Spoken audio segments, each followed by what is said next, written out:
later that night in Belmont. The moon shines bright in such a night as this, when the sweet wind did gently kiss the trees, and they did make no noise in such a night. Troilus, methinks, mounted the Trojan walls, and sighed his soul toward the Grecian tents where Cressid lay that night.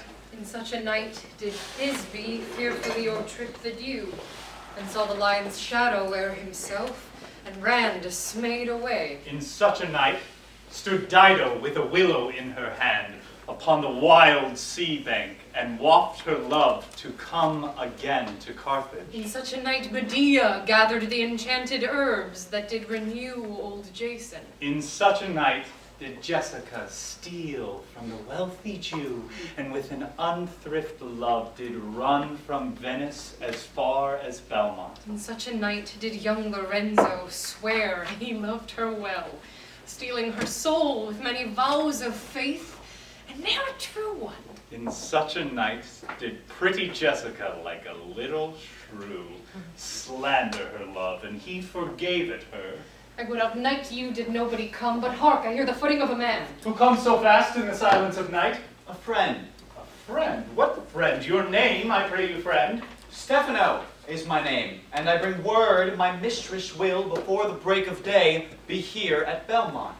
She doth stray about by holy crosses, where she kneels and prays for happy wedlock hours. Who comes with her? None but a holy hermit and her maid. I pray you, is Bassanio yet returned? He is not, nor we have not heard from him. But go in, I pray thee, Jessica, and ceremoniously let us prepare some welcome for the mistress of the house. Salah! Salah! Wah-ha-hoo!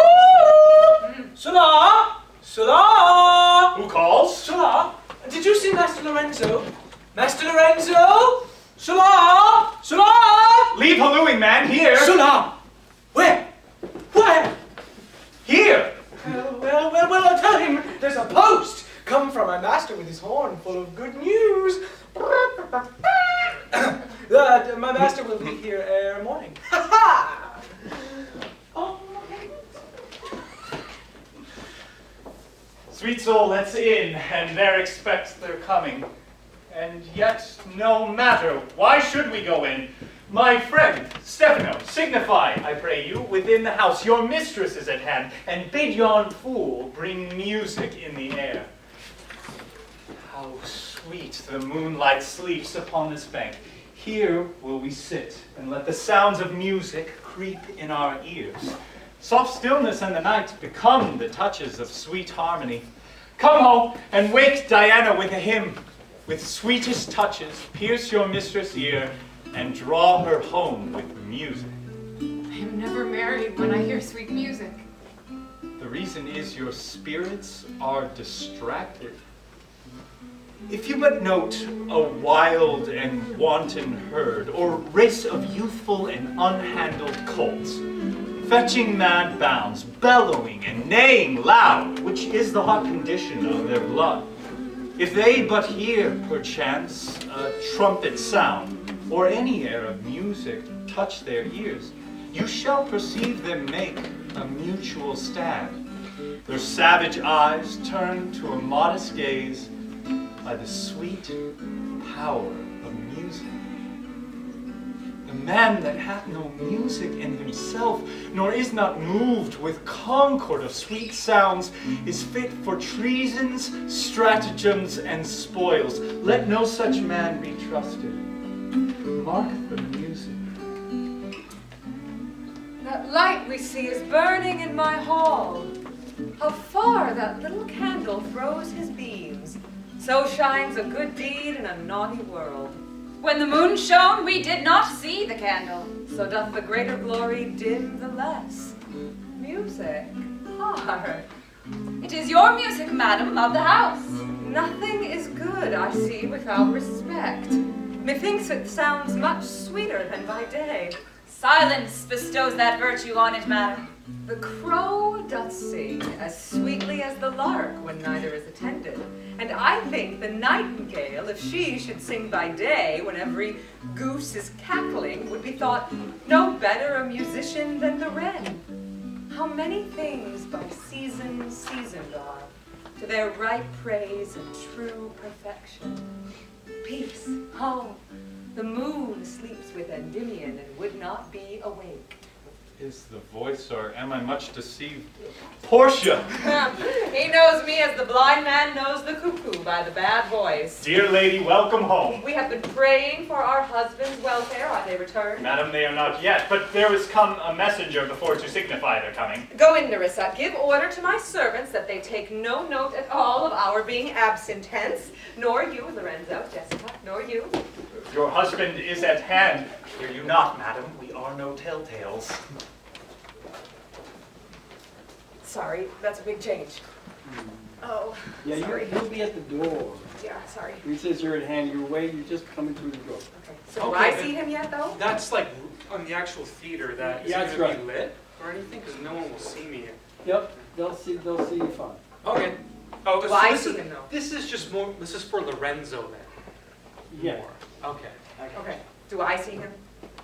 Because it changes the line. It's cool if I do. It's just a big... Yeah, see him come through the door. I think Okay. we're gonna see you, not to see. Great. Can I just take that back? Sorry, I didn't Sure, know. no, when we I haven't know done part it. of it, but not all No, of it. no, we haven't done it. It's Yep. fine, sure, go back.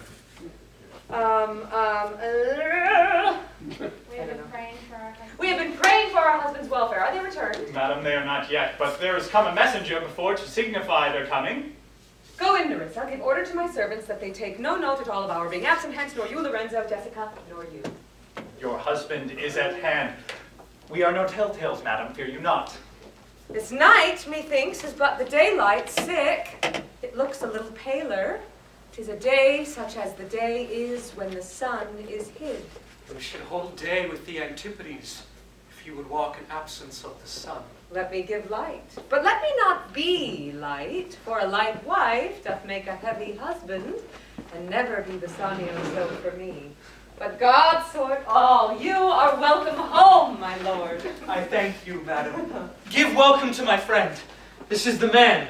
This is Antonio, to whom I am so infinitely bound. You should, in all sense, be much bound to him, for as I hear, he was much bound for you. No more than I am well acquitted of. Sir, you are very welcome to our house. It must appear in other ways than words, therefore I scant this breathing courtesy.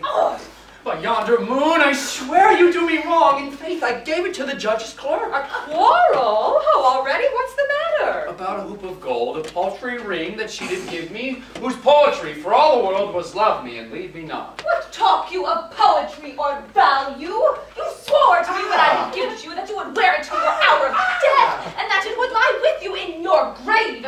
Though not for me, but for your vehement oaths, you should have been respected and have kept it. Gave it a judge's clerk. No, God's my judge. That clerk shall ne'er wear hair on his face that had it. He will, and if he live to be a man. Aye, if a woman lived to be a man. Now, by this hand, I gave it to a youth, a kind of boy, a little scrubbed boy, no higher than myself. The judge's clerk, a prating boy that begged it as a fee. I could not for my heart deny it him. You were to blame. I must be plain with you. To part so slightly with your wife's first gift, a thing stuck on with oaths upon your finger, and so riveted with faith unto your flesh. I gave my love a ring, and made him swear never to part with it, and here he stands. I dare be sworn for him. He would not leave it, nor pluck it from his finger for the wealth that the world masters. Now, in faith, Gratiano, you give your wife too unkind a cause of grief, and for to me I should be mad at it. Why, I were best to cut my left hand off and swore I lost the ring defending it. My lord Bassanio gave his ring away unto the judge that begged it, and indeed deserved it too. And then the boy, his clerk, that took some pains in writing, he begged mine, and neither man nor master would take aught but the 2 rings. What ring gave you, my lord? Not that I hope which you received of me. If I could add a lie unto a fault, I would deny it. But you see, my finger hath not the ring upon it. It is gone. Even so void is your false heart of truth. By heaven, I will ne'er come in your bed until I see the ring. Nor I in yours, till I again see mine. Oh, sweet Portia, if you did know to whom I gave the ring, if you did know for whom I gave the ring, it would conceive for what I gave the ring, and how unwillingly I left the ring when naught would be, lying. When not be accepted. Will not be accepted but the ring. You would abate the strength of your displeasure. If you had known the virtue of the ring, or half her worthiness that gave the ring, or your own honor to contain the ring, you would not then have parted with the ring. What man is there so much unreasonable, if you had pleased to have defended it with any terms of zeal, wanted the modesty to urge the thing held as a ceremony? Nerissa teaches me what to believe.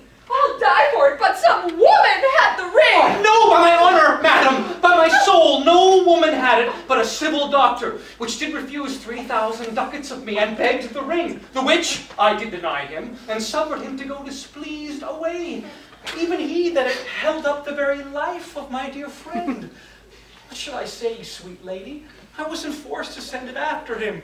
I was beset with shame and courtesy. My honor would not let ingratitude so much besmear it. Pardon me, good lady, for by these blessed candles of the night, had you been there, I think you would have begged the ring of me to give the worthy doctor. Let not that doctor e'er come near my house, since he hath got the jewel that I loved, and that which you did swear to keep for me. I will become as liberal as you.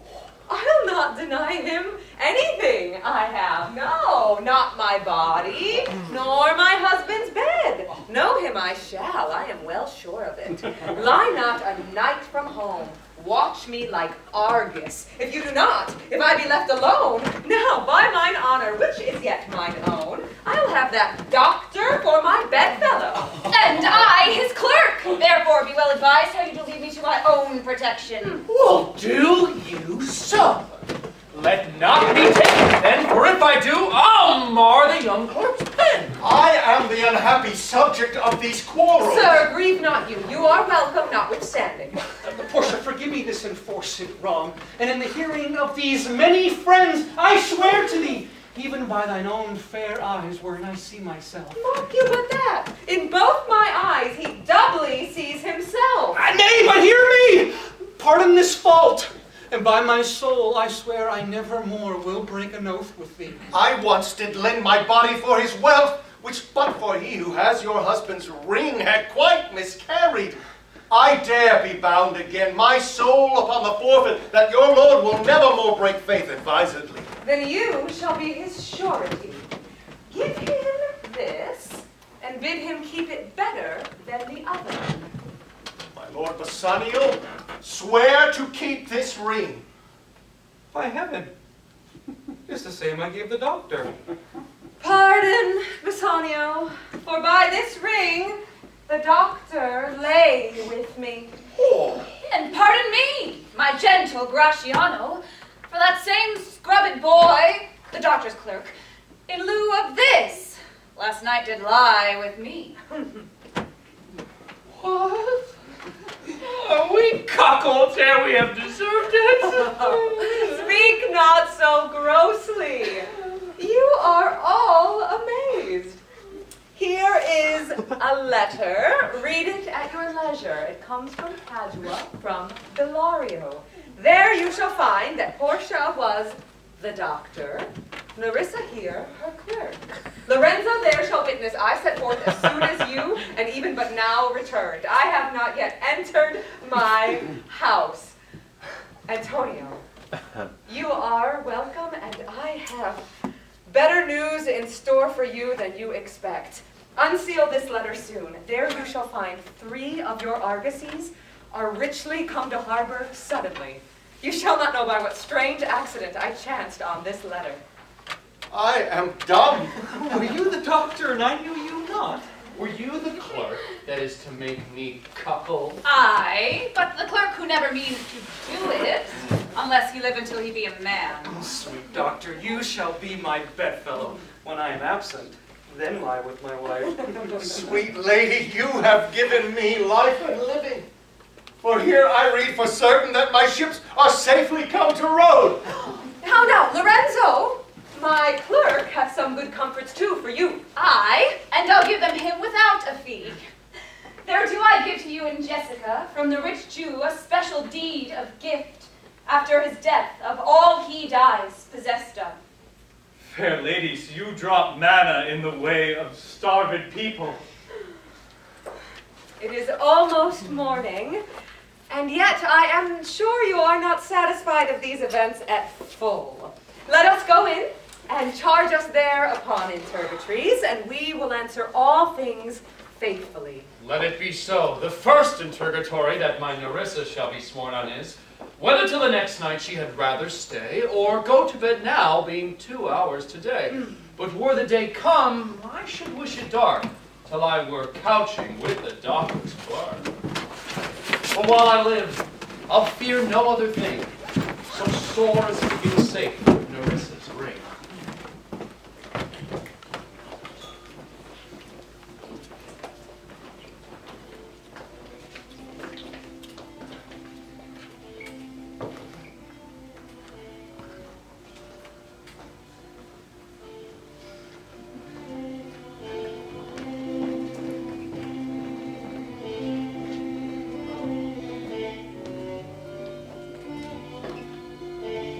Wait, stay here until that music ends. That music's going to finish. And then it blacks out there. That's right. Huh?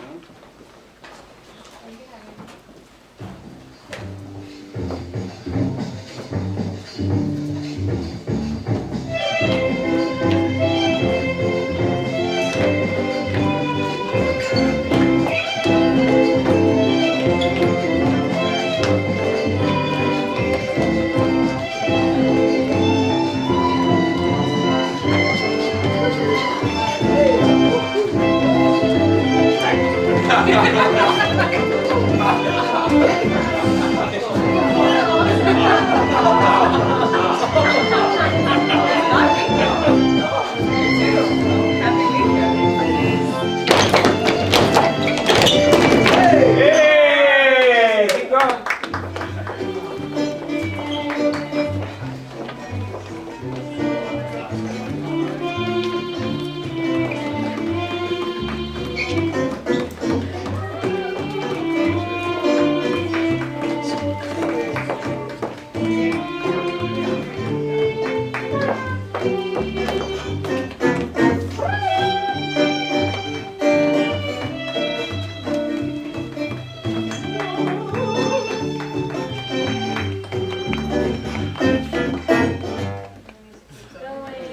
We got more music. Don't worry. Join us. We don't take hands, right? We bow. Wow.